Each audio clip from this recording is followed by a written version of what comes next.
बिस्मिल्लाहिर्रहमानिर्रहीम। अस्सलाम वालेकुम नाज़रीन, आप यूट्यूब चैनल देख रहे हैं। मैं इमरान खान हूं। इमरान खान साहब ने जेल से 7 नकात भिजवाए हैं कौम के नाम, और ये उनका एक बड़ा इंपॉर्टेंट पैगाम है जिसमें आपको ये पता चल जाएगा कि इमरान खान साहब जिस दिन गिरफ्तार हुए थे उस दिन कहां खड़े थे और आज इतनी लंबी कैद गुजारने के बाद कहां खड़े हैं। मैंने आपको पिछले वीलॉग में भी बताया था कि जितने भी लीडर गिरफ्तार होते हैं, गिरफ्तार होने के बाद उनके मौकफ में लचक आती है। उनकी जो पार्टी है वो भी अपनी मौकफ के अंदर लचक लेकर आती है और वो कोशिश करते हैं पहले हमारा लीडर बाहर आ जाए, उसके बाद फिर बाकी चीजें हम देख लेंगे। पहली प्रायोरिटी होती है लीडर को बाहर लाना, लेकिन इमरान खान साहब की ये प्रायोरिटी है ही नहीं। वो अपनी पार्टी को भी कहते हैं कि अपने मौकफ के ऊपर डट जाओ, और खुद वो कहते हैं इससे फर्क नहीं पड़ता कि मैं जेल में हूं, चाहे मैं 500 दिन हूं चाहे 500 साल हूं। अब यहां जब आप इमरान खान साहब का ये स्टेटमेंट सुनते हैं तो आपको आइडिया हो जाता है कि वो 7 चीजें इमरान खान साहब ने बयान की हैं जिनके ऊपर वो एक कदम भी पीछे हटने के लिए अभी तक तैयार नहीं हुए। जो उनका स्टेटमेंट है वो मैं आपको एज इट इज बताता हूं। इमरान खान साहब के ट्विटर से उसको शेयर भी किया गया है। साबिक वजीर आजम इमरान खान का अडियाला जेल से पाकिस्तानी कौम के नाम पैगाम। तहरीक इंसाफ ने हमेशा आईन और कानून के मुताबिक जिद्दोजहद की है, मगर मुल्क पर मुसल्लत माफिया हमेशा आईन और कानून की खिलाफ वर्जी करता है। 9 मई और 26 नवंबर की तहकीकात के लिए जुडिशल कमीशन का क्याम और अंडर ट्रायल असीरान की रिहाई हमारे जायज मुतालबात हैं। ये वो 2 मुतालबात हैं जो इमरान खान साहब ने कहे थे कि मैं अपनी सिविल नाफरमानी की तहरीक को रोकूंगा। अगर आप ये मुतालबात मानते हैं तो फिर मुज़ाकरात उसके बाद होंगे। मैं सिविल नाफरमानी की तहरीक चंद दिनों के लिए मुअख्खर कर रहा हूं। इस दौरान तहरीक इंसाफ के खदोखाल और टाइमलाइन का फैसला करूंगा। यह बहुत इंपॉर्टेंट है। 7 ऐसी वजूहात हैं जिनकी वजह से हमारे लिए सिविल नाफरमानी की तहरीक शुरू करना जरूरी हो चुका है। अब सिविल नाफरमानी की तहरीक पे बहुत तनकीद हो रही थी। इमरान खान साहब की अपनी पार्टी के अंदर कई लोग जो है वो इसके ऊपर पूरी तरह आवाज नहीं उठा रहे थे। लोग डरे हुए थे और इमरान खान की पार्टी के लोगों को ब्लैकमेल भी किया गया। ये कहा भी गया कि देखें आप हैं तो पाकिस्तानी, तो ये कैसे मुमकिन है कि आप पाकिस्तान के अंदर सिविल नाफरमानी की तहरीक चलाकर मुल्क को नुकसान पहुंचाए। ये सवाल उठाया गया। अब इस पे इमरान खान साहब ने जवाब दिया कि हमें क्यों ये तहरीक चलानी पड़ रही है। तो ये 7 वजूहात हैं जो इमरान खान साहब ने बताई है। नंबर 1, 2023 में लंदन प्लान के तहत पंजाब और खैबर पख्तूनख्वा असेंबलियों के इलेक्शन आईन के बरखिलाफ 90 दिन के अंदर नहीं कराए गए, क्योंकि इलेक्शन से पहले तहरीक इंसाफ को खत्म करना मकसद था। पहली वजह उन्होंने बताई कि हमारे साथ पहली ज्यादती जो बड़ी हुई, अभी उन्होंने ये नहीं कहा कि मेरी हुकूमत कैसे गिराई गई, वो उसके बाद 2023 में आए। उन्होंने कहा जी हमारे इलेक्शन ही नहीं करवा रहे थे, ये 90 दिन आईन और कानून कहता है, इन्होंने आईन और कानून तोड़ दिया, इलेक्शन नहीं करवा रहे थे कि पीटीआई का पहले सफाया करो। नंबर 2, वो ये कह रहे हैं कि 9 मई से पहले ही मुझ पर 140 से ज्यादा मुकदमात बना दिए गए। रेंजर्स ने मुझे इस्लामाबाद से अगवा किया, जिसको सुप्रीम कोर्ट ने गैर कानूनी करार दिया।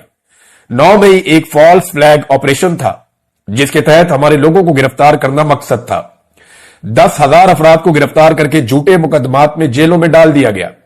हमारे कारकुनान और पार्टी रहनुमाओं पर तशद्दुद किया गया, उनके घरों को तोड़ा गया, उनके खानदानों को हिरासा किया गया, उनको अदालतों से जमानत मिलते ही किसी नए झूठे पर्चे में गिरफ्तार कर लिया जाता। मेरे अगवा से लेकर कारकुनों पर तशद्दुद, गिरफ्तारियां, सब कुछ गैर कानूनी और गैर आईनी था। इस जुल्म के खिलाफ सुप्रीम कोर्ट में पिटीशन दायर की, लेकिन सुप्रीम कोर्ट ने इंसानी हकूक की इन बदतरीन खिलाफ वर्जियों का नोटिस तक न लिया। काजी फायद ईसा हुकूमत के साथ मिला हुआ था। 1971 के बाद कभी किसी पार्टी पर इस तरह का रियासती जबर नहीं किया गया। नंबर 3 पे इमरान खान साहब ने बताया कि तमाम गैर कानूनी और गैर जमहूरी हरबों के बाद उनको गलतफहमी थी कि 8 फरवरी को तहरीक इंसाफ इलेक्शन नहीं जीत सकती। सिकंदर सुल्तान राजा और काजी फायद ईसा ने मिलकर पार्टी निशान छीना, जो पार्टी को बैन करने के मुतरादिफ था। हमारे उम्मीदवारों को निशाना बनाया गया। 3 उम्मीदवारों को जबरदस्ती इलेक्शन से दस्तबरदार करवाया गया। चौथी ऑप्शन का बंदा खड़ा हुआ, आप अंदाजा कर लें। फिर चौथी चीज इमरान खान साहब बता रहे हैं कि उनको इंजीनियरिंग के जरिए इलेक्शन जीतने का इस कदर यकीन था कि नवाज शरीफ अपनी विक्ट्री स्पीच भी तैयार कर चुका था, लेकिन तकरीर से पहले उनको पता चल गया कि पाकिस्तान तहरीक इंसाफ इलेक्शन जीत गई है। फिर उन्होंने फॉर्म 47 के जरिए इलेक्शन फ्रॉड किया। कमिश्नर रावलपिंडी ने इस फ्रॉड को कंफर्म किया और गवाही दी, लेकिन उस पर भी निजाम इंसाफ खामोश रहा और कोई नोटिस ना लिया। नंबर 5, इस रिजीम चेंज के बाद के 2.5 सालों में यूं तो इंसाफ के निजाम पर कब्जे के लिए हर जाबराना और गैर इखलाकी हरबा इस्तेमाल किया गया, लेकिन 26वीं आईनी तरमीम के जरिए अदालतों की आजादी के ताबूत में आखिरी कील ठोक दिया गया। अपनी मर्जी के जज लगाने के लिए आइन के साथ खिलवाड़ किया गया। इस तरमीम की मंजूरी के लिए जो हरबे इस्तेमाल किए गए वो भी एक मजायका खेज दास्तान है। लेकिन इस सारे मामले पर भी ना अदलिया ने कोई नोटिस लिया, ना रियासत का चौथा सुतून समझे जाने वाला मीडिया इसके खिलाफ आवाज बुलंद करने की इखलाकी जुर्रत कर सका। नंबर 6, सुप्रीम कोर्ट के फुल कोर्ट के फैसले के बावजूद तहरीके इंसाफ को आज तक मखसूस नशिस्तें नहीं दी गई। यह ना सिर्फ तौहीन अदालत है बल्कि अवामी फैसले की तौहीन और जमहूरियत पर शब खून भी है। नंबर 7, 26 नवंबर को हमारे पुरअमन और निहत्ते सियासी कारकुनों पर गोलियां बरसाई गईं। हमारे कारकुनान मुकम्मल तौर पर पुरअमन थे, उन्होंने किसी को नुकसान नहीं पहुंचाया था। उनका मुतालबा आइन और कानून और जमहूरियत की बहाली था, ना तो लॉ एंड ऑर्डर की सूरत हाल थी, ना ही कोई और पुरतशद्दुद कार्रवाई हुई। लेकिन इसके बावजूद हमारे लोग शहीद किए गए। 12 लोग मगरिब से पहले शहीद किए गए और बाकियों को रात बिजली बंद करके गोलियां मारी गई। इन हालात में जब पाकिस्तानियों से तमाम आईनी हुकूक छीन लिए गए हैं, पार्लियामेंट और सुप्रीम कोर्ट पर कब्जा कर लिया गया है, पुरअमन एहतजाज का हक भी छीन लिया गया है, कानून और आइन की बुनियादें हिला दी गई हैं, अपने ही शहरियों पर गोलियां भी चलाई जा रही हैं, इदारों को अवाम के मुकाबले में लाने की कोशिश की जा रही है, तो सिविल नाफरमानी की तहरीक शुरू करना कौम की मजबूरी बन चुकी है। इसके अलावा अपोजिशन लीडरान को जेल में मुलाकात के लिए मैं वेलकम करता हूं। मैंने आपको पिछले वीडियो में बताया था कि मौलाना फजल रहमान साहब और अचक ज़ई साहब और अख्तर मेंगल साहब और दीगर कुछ और लोग हैं, वो इमरान खान साहब से जेल में मिलना चाहते हैं और इमरान खान साहब उनसे शायद मुलाकात भी करेंगे अगर सिस्टम ने इजाजत दी तो। लेकिन उन्होंने कहा मुझे इस हुकूमत से उम्मीद नहीं है कि वो अपोजिशन लीडरान को मुझसे मुलाकात की इजाजत देंगे, क्योंकि उन्होंने मेरी पार्टी के लोगों से भी 3 महीने से मेरी मुलाकात नहीं करवाई।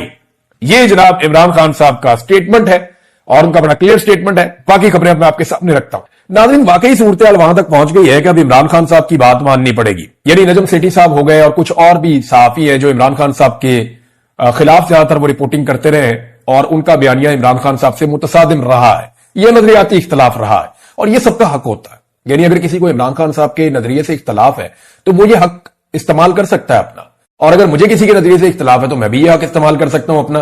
तो यही आजादी इज़हार राय होती है। लेकिन बाद लोग जो है वो जब साजिशों का हिस्सा बनते हैं और अजीब अजीब काम करते हैं तो फिर उनको लोगों की तनकीद का सामना भी करना पड़ता है। नजम सेठी कहते हैं 1 साल लगा लो या 2 साल, आखिरकार इमरान खान के साथ मुकमुका करना ही पड़ेगा। बेहतर है इमरान खान के साथ बात करके इसे अपने और मुल्क के लिए इस्तेमाल कर लें। बटन दबाकर इमरान खान फारिग नहीं किया जा सकता। बहुत सारे लोग अब ये मान रहे हैं कि अब रास्ता ही कोई नहीं है, यानी इमरान खान साहब के साथ बात नहीं करेंगे तो फिर कहां जाएंगे। राणा सनाउल्लाह साहब ने भी अब स्टेटमेंट दे दिया है और राणा सनाउल्लाह साहब ने कहा कि जी 2 स्टेटमेंट उनके आए। एक तो ये पीटीआई से मुज़ाकरात में एस्टेब्लिशमेंट नहीं, इमरान खान साहब ही रुकावट है। एक तो वो अब नरम स्टेटमेंट दे रहे हैं निस्बतन। हर आदमी का अपना प्राइम टाइम है, अपने टाइम के मुताबिक वो देख लेता है जो उसको देखना है और सबको अपनी मर्जी का कंटेंट मिल भी रहा है। तो लोगों की ओपिनियन बनाते हैं लीडर्स और इमरान खान लोगों की ओपिनियन बना गया है। अब ये बरतानिया के डिजिटल प्लेटफॉर्म पे छपने वाला जो आर्टिकल है ये फ्रंट पेज के ऊपर छाप दिया पाकिस्तान के अखबारात ने और रोजनामा जंग ने इसे सबसे ज्यादा स्पेस दी है। एक तो ना ये कोई ब्रेकिंग न्यूज है और ना ये कोई ऐसी चीज है, कोई बहुत बड़ी डेवलपमेंट हुई है। इमरान खान साहब की हुकूमत को गिरे हुए अब लगभग 4 साल होने वाले, तो 4 साल बाद अगर आपने ऐसी कहानियां सुनानी है या ये चीजें करनी है तो जाके इमरान खान से आप माफी मांग लें। आज भी उसकी निजी जिंदगी, आज भी उसकी अहलिया, आज भी उसका खानदान, उसी को निशाना बना के आप राजी हैं। पाकिस्तान इस तरह आगे बढ़ ही नहीं सकता। इस घटिया और गंदी सोच ने पाकिस्तान को आज तक आगे बढ़ने नहीं दिया और पाकिस्तान के मीडिया ने इसके अंदर एक सहूलतकार का रोल प्ले किया है। जंग जैसा अखबार जो बड़े दावे और वादे करते थे कि जनाब हमारी सहाफत बड़ी साफ और शफाफ है, आज उनकी सहाफत जो है वो एक गटर की तरह उबल रही है। मैं देख रहा हूं किस किस्म का फ्रंट पेज उन्होंने छापा है, कितनी स्पेस दे दी है। ये अकेली खबर तो नहीं है बैनुल अक़वामी सतह के ऊपर जो आई हुई है। इमरान खान के खिलाफ आपका बुग़्ज़ इस लेवल तक चला गया कि आप पैसा, इज्जत, सब कुछ दाव लगाने पर तैयार हैं सिर्फ इमरान खान को नीचा दिखाने के लिए।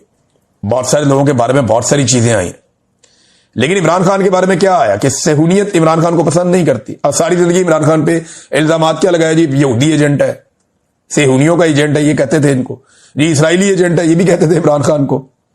तो जनाब अब वो अंदर से पता चल रहा है, जो ईमेल्स लीक हुई उनके अंदर से, कि जनाब इमरान खान तो बहुत पक्का मुसलमान है, इमरान खान तो बड़ा मजबूत आदमी है, झुकने वाला आदमी नहीं है, बल्कि खतरनाक आदमी है।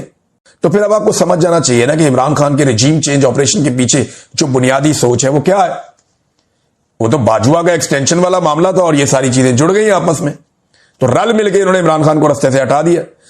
इसके ऊपर किसी ने कोई आर्टिकल नहीं छापा, इसके ऊपर किसी ने कोई ट्रांसमिशन नहीं की, इसके ऊपर किसी ने कोई बुलेटिन पूरा नहीं खींचा, इसके ऊपर फ्रंट पेज के ऊपर बड़ी बड़ी स्टोरीज नहीं छपी। हालांकि बहुत बड़ी स्टोरी है, बड़े लंबे अरसे से इमरान खान साहब के ऊपर बड़े बड़े एलिगेशंस लग रहे थे, इतनी जबरदस्त किस्म की चीज आई है, दुनिया भर के इंटरनेशनल मीडिया पे आ रही है, पाकिस्तान का मीडिया चुप है क्योंकि एस्टेब्लिशमेंट को पसंद नहीं। दो आसिम मुनीर साहब के ताहयात इस्तिस्ना पे आलमी मीडिया बहुत कुछ कह रहा है, इस पे किसी ने कोई बात ही नहीं की। और बाकायदा इसके ऊपर इकोनॉमिस्ट की रिपोर्ट के ऊपर उन्होंने ये कहा कि डिजिटल प्लेटफॉर्म के ऊपर जो रिपोर्ट छपी है इमरान खान और बुशरा बीबी से मुताल्लिक, इस पर वो माफी मांगे वरना कानूनी कार्रवाई करेंगे। एक तो ये तहरीक इंसाफ कह रही है, दूसरी तरफ वकीलों ने वहां पे काम शुरू कर भी दिया है। पिछले साल की रिपोर्ट थी, याद रखिएगा, अब छापी गई है, याद रखिएगा, सिर्फ तवज्जो हटाने के लिए। लेकिन तवज्जो हटनी नहीं चाहिए, तवज्जो रहनी चाहिए असल मसले की तरफ। और असल मसला क्या है, यहां पाकिस्तान तहरीक इंसाफ ने एक बड़ा शानदार किस्म का पेपर जारी किया है और उसमें बहुत सारे अहम सवालात पूछे हैं DGISPR से। ये सवालात आपको पढ़ के सुनाना बहुत जरूरी है, इसके ऊपर उन्होंने बड़ी मेहनत की है।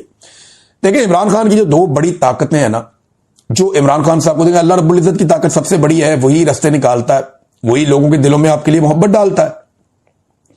तो दो चीजों ने इमरान खान के लिए बहुत काम किया, एक सोशल मीडिया, दो ओवरसीज पाकिस्तानी। ये दो फैक्टर्स एस्टेब्लिशमेंट को चुपते रहे और इन दो फैक्टर्स ने बड़ी कामयाबी से इमरान खान का दिफा किया। अब जो सोशल मीडिया है उसका इस्तेमाल पाकिस्तान तहरीक इंसाफ से बेहतर किसी ने नहीं किया।